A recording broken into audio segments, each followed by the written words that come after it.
Bonjour à toutes et tous.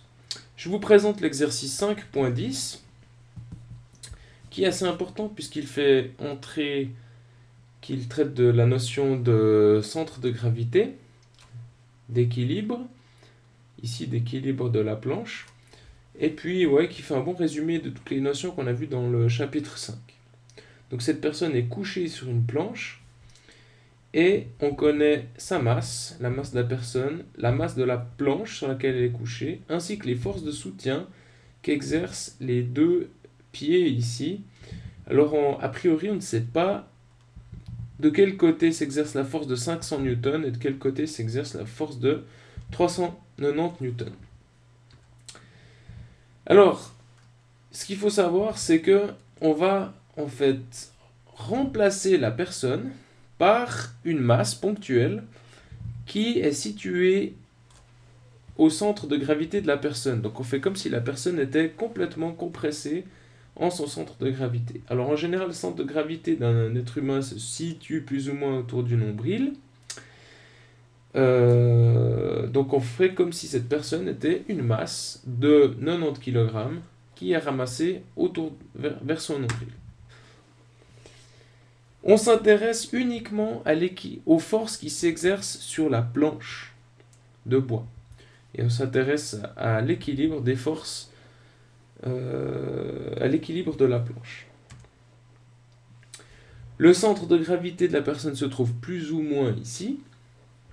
Donc au niveau analyse des forces, on a la Terre qui exerce la force de pesanteur sur la planche, au milieu, au centre de gravité de la planche. Ensuite, on a les forces de soutien aux extrémités qui sont exercées par les deux pieds. Remarquez que ça, c'est la force la plus élevée, puisque le centre de gravité de la personne se trouve plus proche de la tête.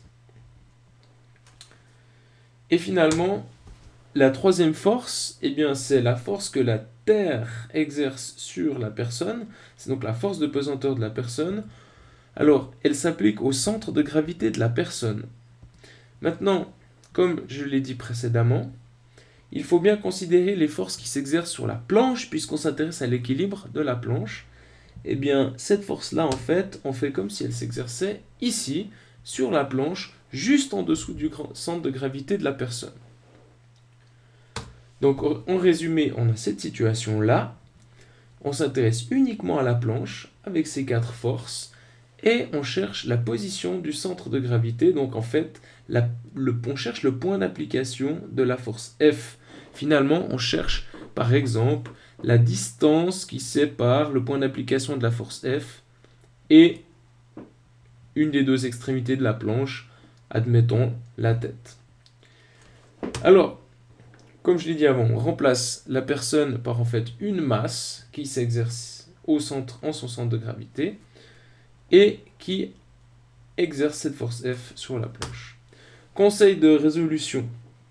Il faut évidemment trouver et choisir un bon centre de rotation pour exprimer la deuxième condition d'équilibre. On peut choisir le point d'application de la force SA, on peut choisir le point d'application de la force P, on peut choisir ce point-là, on peut choisir ce point-là.